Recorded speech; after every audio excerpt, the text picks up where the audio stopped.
Happy Hanukkah, Misty. Hi, happy Hanukkah. I'm not Jewish. I don't know. I can't confirm or deny whether or not I am. I don't. I'm so Hollywood. I've been climbing the Hollywood ladder lately. So You do a lot better when you're not trying. Well, you know, with this schnoz, I can get away with it. You don't have a big nose. Come on. You don't even have a bump at all. Like you have a delicate nose for a gentleman. Stop it. It's a man nose. It's a mountain of a man nose. I'm saying it's a nice nose. It looks nice on your face. Your face looks nice. God, we just started this off on the This right is foot. an aggressive complimenting session. You're smart and attractive and people you're like nice you. And stuff. I hate the way everybody likes you. God. Ugh, so sick of the way everybody compliments you all the time because you're awesome. I'm just going to stop at that. Okay.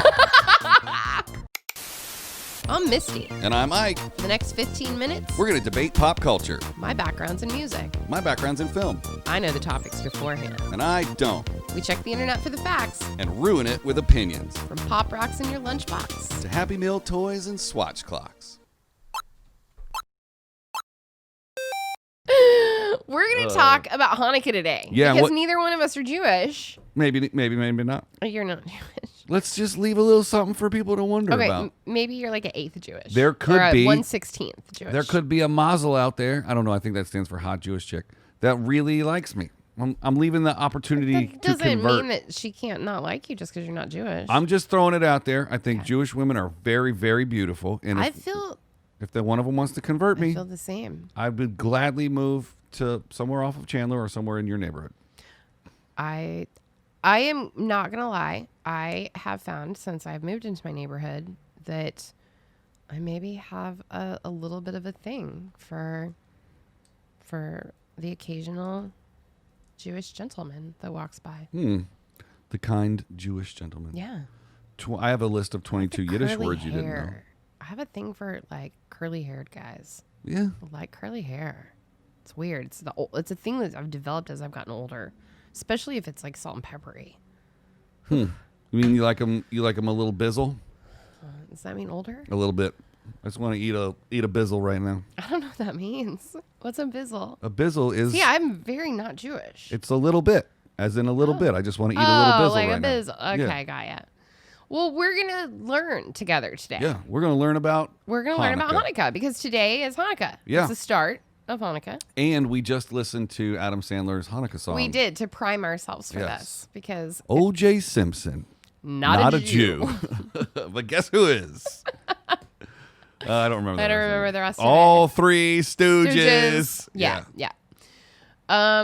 So what is Hanukkah? What is it? I'm still looking at my list of Yiddish words. So Hanukkah means dedication. Okay. The holiday commemorates the triumph of a band of rebel Jews known as the Maccabees in reclaiming their temple from the Greek Syrians. Okay. There's also a music group called the Maccabees that I quite enjoy. And I found out about them from my friend Miriam Balak, who was previously known as Blossom in another life. Really? Yeah. You're friends with Blossom? Yeah. Wow. Well, I mean, not really. We did this thing. I worked this festival on the Queen Mary cruise ship called the Jewlicious Festival that was put on by my favorite rabbi, Rabbi Bookstein. Did Modest Yahoo perform? Matisse Yahoo actually did perform, It's and pronounced Modest, and it's a he. She, Mayim, came and was our host. And I spent a lot of time like walking her around and stuff. And she's super cool. And she told me about the Maccabees. And I listened to them immediately and I was like, these guys are amazing. They're pretty great. Did a music video with Modest Yahoo at a skate rink, and we put Christmas trees everywhere. And you know those sleeping bags Isn't that very odd? the sleeping bags that fit you like a Oh yeah, the like giant Snuggie sleeping bag things. where you have individual feet and legs. Yeah, We ew, cut holes I in don't the like bottom those. of them for his skates, and he skated around with smoke bombs around Christmas trees on a skating rink. It was a night shoot because we couldn't do it during the day. He's an interesting fellow. Yeah. I worked a festival once and I had to drive him around a little bit on a golf cart, and I thought that was against the rules. he couldn't talk to me. I'm gonna slaps. Yeah, slaps. Meow. Yeah, he couldn't talk to me because He's very orthodox. Yeah. And I didn't really get into the rules of it because I didn't. Are they allowed to I was explain? too busy, honestly. Are you allowed to explain? Hey, I'm sorry, I can't talk to you. Mm-mm. No, he basically had a guy with him who was his assistant that I got all the information I needed from him. He could It's speak. fine. He could speak to the regulars. Yeah. But I learned a lot of stuff when I did the Jewlicious Festival. The rabbi and his wife. It was literally called the Jewlicious Festival. Yeah. And it was on the Queen Mary in Orange You've got County. so many other opportunities to make awesome names than Jewlicious. Well, this was, 10 years ago now. Jewfest. That's not. Okay. Jewlicious is funny. Like, I had a really good time. Like, anytime that we had like a little bit of downtime or a break, he and his wife they were like, ask us questions. What do you want to know about? And they would I had all kinds of questions about things. So when his wife was there, you could talk to him? No, the rabbi. Oh. Yeah, I could always talk to the rabbi and his wife. Yeah. The rabbi actually used to send me, like once a week, he would send me, I met him through my friend Ben Pearlstein, who I toured with. Is Ben Jewish? Yes.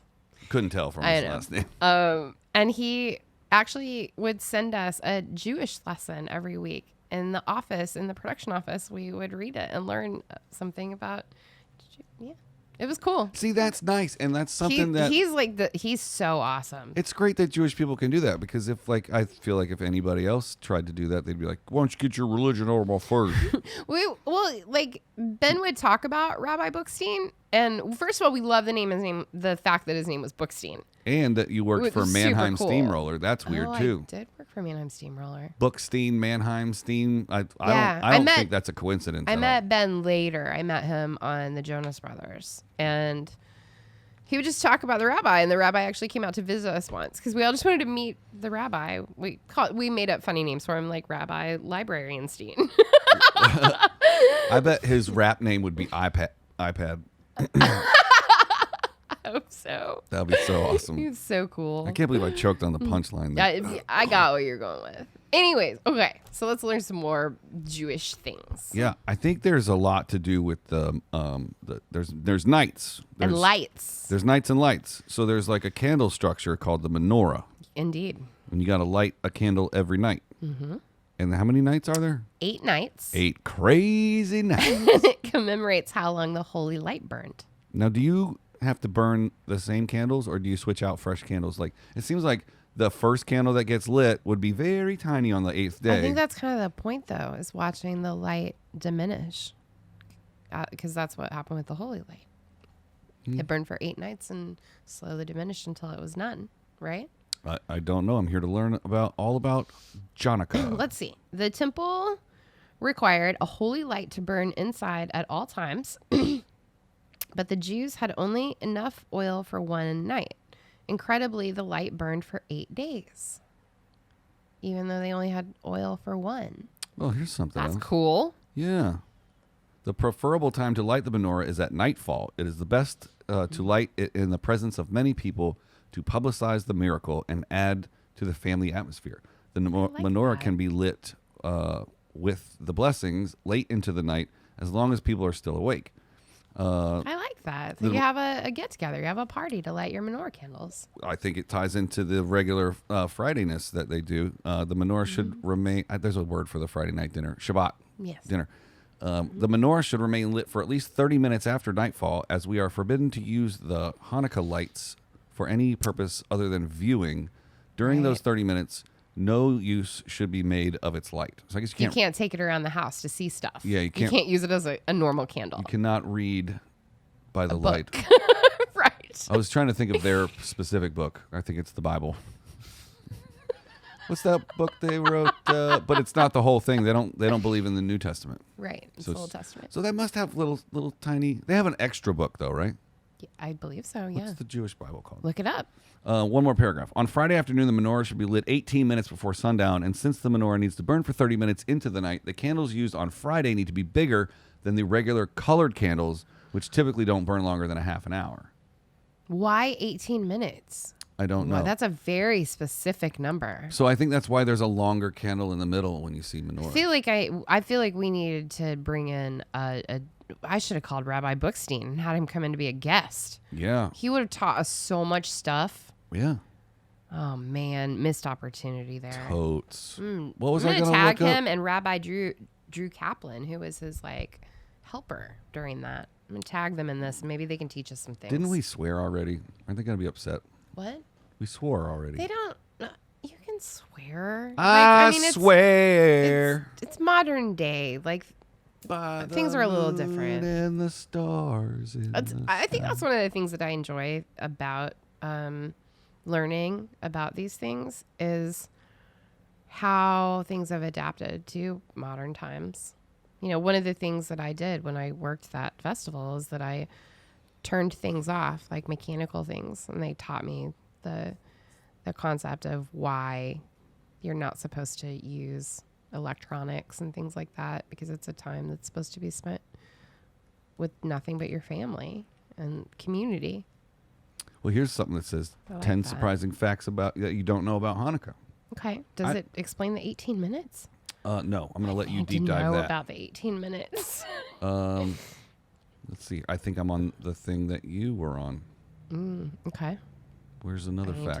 I need a new fact. Minutes.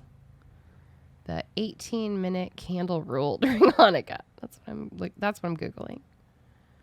Hanukkah is not a major religious holiday in the Jewish calendar. That seems odd. Why would you say that? That's weird. The books of the Maccabees are not included in the Jewish biblical canon, and the Babylonian Talmud offers only a brief explanation of the holiday's origins, citing the miracle of the oil lasting for 8 days. Hanukkah usually takes place in December, but the dates change every year. That's interesting, like Thanksgiving.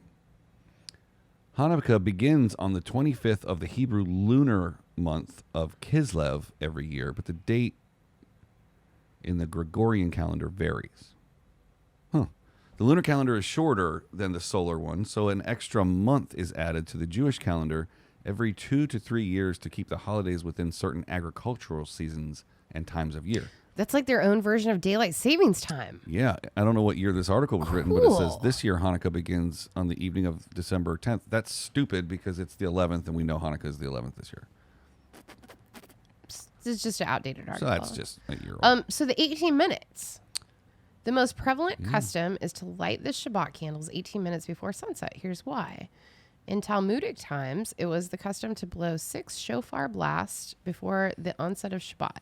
After blowing the third blast, it was time to light the Shabbat candles. Afterward, they would wait the time it takes to roast a small fish, which could theoretically be one's last preparation before Shabbat, and then blow the final 3 blasts, indicating the onset of Shabbat and that all work is forbidden. So it takes around 18 minutes to roast a small fish, and that's the last thing that you're going to do before Shabbat starts. So you got to have fish for Shabbat. I think it's probably recommended. I kind of want some fish now. I kind of do too. It sounds really tasty. A roasted fish. Anyways. Do you know that you didn't always give gifts during Hanukkah? I didn't. Did you know that Hanukkah occasionally overlaps Thanksgiving? I did not know that. What? How's that even work? Sorry. That's like a month early. I fell into a clickbait that says a third metal monolith has appeared in California. It's almost the exact same match to the 2 monoliths that disappeared in Utah. I can't handle this monolith thing that's going on. I haven't. First of all, it's got to be man-made. Well, I haven't seen anything about it yet. Because I had my first UFO sighting last night. I know. You called me, and it was so awesome, and I'm so jealous. Thanksgiving. Still jealous. Because the dates for Jewish holidays vary on the Gregorian calendar, sometimes an early Hanukkah coincides with Thanksgiving. Early Hanukkah. Remember earlier when I said they had to add a month every 2 to 3 years to keep the calendars together? When the 2 holidays overlapped in 2013, the phenomenon became known as Thanks Hanukkah? Thanksgiving-ka. Thanksgivika. Thanks Hanukkah is way better. It rolls off the tongue. I agree. Thanksgivika. Yeah. Complete with turkey-shaped menorahs, playfully dubbed Menorkies. Menorkies! The next Thanksgivika will take place in 2070. We'll be dead. Oh, we'll be dead. Yeah. Bum deal. Isn't that weird? I would like to participate in Thanksgivika. Maybe every year we just have a Thanksgivika in your neighborhood. When we just call that Christmas? Well, we could just have it at Christmaka. Christmaka. Menorah on that later. Okay, so instead of gifts, it used to be tradition for people to give each other money. Wow. I'll take money. But then Christmas became very popular, and Jewish people began giving each other gifts instead of money because it was more thoughtful. Wow. Yeah. Did you know the White House hosts 2 Hanukkah receptions every year? I did know that, actually. I wonder if that's still the same with Uncle Redhead in there. Something tells me no. A staff member brings a menorah from behind a curtain before its lighting during... Oh, that's the title of the picture I'm reading. Christmas celebrations at the White House date back to 1800. But Hanukkah wasn't acknowledged until much later. President Jimmy Carter was the first president to recognize Hanukkah with a menorah lighting in 1979 on the Ellipse, a lawn south of the White House. President George W. Bush. Bish? Bish? Bish. Listen, Bish. This Bish right here is my president. This Bish right here. President George W. Bush was the first to hold a menorah lighting inside the White House residence. In 2013, President Barack Obama began holding 2 Hanukkah receptions, one in the afternoon and one in the evening to accommodate more guests. Yep. That sounds like Barry. Barack loved them Jews, bro. Barack loves everyone. I'm halfway through the book, by the way. The Barack book? Yeah. It warms my heart. The national menorah is 30 feet tall and requires a cherry picker to reach high enough to light. How have I never seen this? I don't know, but... That's cool. Why? That's weird that they're actually lighting it. I have one really quick that I think that you'll like. Yeah. So Hanukkah food dishes are fried. Latkes, apple fritters, kugel. When you think of most of the food served at Hanukkah, they're mostly fried. This isn't a coincidence. People fry the food in oil for Hanukkah as a symbol of the miracle oil that burned for 8 nights. Oh, isn't that snap. cool? Yeah, what kind of oil? Whatever their health preferences these days, I'm sure. Okay. I'm sure it used to be canola, but now we switched to things like sunflower, avocado, coconut. I don't think there's probably a preference. You know they got their own donuts? It has to be, I wonder if the oil has to be kosher. Probably. Yeah, they do. I mean, everything has to be kosher. Sufgenoyat. I did not say that right. I was not going to do any better than you. But those are the jelly donuts that are fried. Did you know some chefs get creative with fillings like chocolate, custard, and or fresh fruit instead of jelly? I want a donut now real bad. Yeah. Real bad. Now I want Chinese food. Oh, man, that sounds good too. Mm-hmm. Ugh. Jews of Sephardic ancestry make fried donut fritters called bemulios. We needed someone here to help us through Hanukkah. these things. We fully apologize. We're trying to learn more, and we're like, you have to sound things out, and sometimes they don't sound right when you say them out of your mouth. We're just a couple of honkies from the Midwest. Sure are. So doing our best here. We're trying to educate ourselves. Yeah. I think we've talked about this. We think these are the most fun episodes because we learn stuff too. Yeah. Like I didn't know that Hanukkah is not an important Jewish holiday.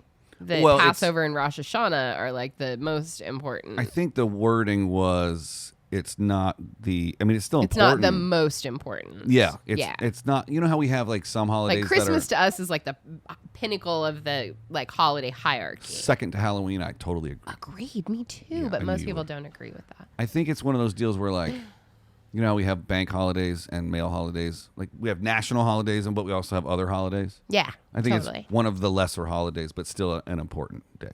Yeah. What was I going to say? Oh, dreidels. What about dreidels? Spin the dreidel. Dreidel, dreidel, dreidel. I made it out of clay. Hey! I don't know the rest of the words. Dreidels, spinning tops with Hebrew letters on them used to play a Hanukkah game, contain different letters depending on where you are in the world. Dreidel is Yiddish for a spinning top. It has 4 sides with a different Hebrew letter on each one. Right. Players start with a supply of coins, chocolates, or otherwise. I think you can play with money or chocolate. Right. Or That's chocolate. Great. Yeah, why don't you play with chocolate coins? Ooh. And they take turns spinning. That? You just got really excited. I did. Now I know what you're getting for Christmas. Oh my God, chocolate money. Depending on which letter the top lands on, they put a coin in the middle, skip their turn with half of the coins, or take home the entire pot. Sounds like gambling. It really does. A lot. We're going to have to learn how to play dreidel. I think we need to learn how to play dreidel. In my head, I always think spin the dreidel, and it just makes me think of spin the bottle. And I'm like, did bad Jewish kids play spin the dreidel and go make out on whoever it landed on? I think all kids got to play spin the dreidel. And we played spin the bottle. They got to take home the money. Chocolate money. That's all the facts that I got. Did you know there's no wrong way to spell Hanukkah? I didn't know that because I've Yeah, okay. So, I mean, I've spelled it starting with an H, starting with a CH. Like, there's a whole bunch of different ways in my head because there's K's and U's and H's all over the place. Yeah. And, you know, when you hear the word from an actual fully Jewish person, they say it also very differently. Like, it's not Hanukkah. It's like Chanukah. It's got like a lot of things in it, a lot of enunciations going on that I am not going to even attempt. So the most common version is HANUKKAH, but all of the spellings are actually accurate. There's no correct way to directly translate the Hebrew sounds into English. So it can be spelled a variety of different ways, each one being equally correct. I think that's so cool. That would be awesome if you could just spell your own name however you want. Yeah. But there are ways to translate like our actual names. Yeah. I wonder how Google handles it. Like if it's even close to Hanukkah, does it just come up on Google search? It did because I completely murdered it when I typed it in earlier. Yeah, I don't think we say murder.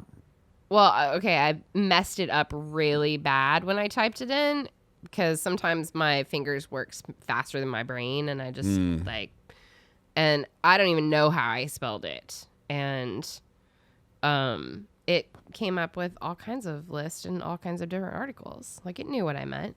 Yeah, Google knew. Mr. Google Pants is pretty smart. Well, it's because there's no wrong way to do it. There is no wrong way to Hanukkah. Apparently so. As long as you get your menorah and you fry your fish and your up. dreidel? And you 18 minutes. I learned some stuff today. Yeah. And I think we'll learn even more next year. I think so too. Maybe we'll even participate in some. I would like to. Should we give each other like 8 days of gifts now? We can if you want. You're just going to get 8 days of chocolate coins. Perfect. Okay. Well, happy Hanukkah, everybody. Happy Hanukkah. Unless the weekend because it's Friday, Monday we'll coming see up, and there's on Monday buttholes. Buttholes. Bye. Bye.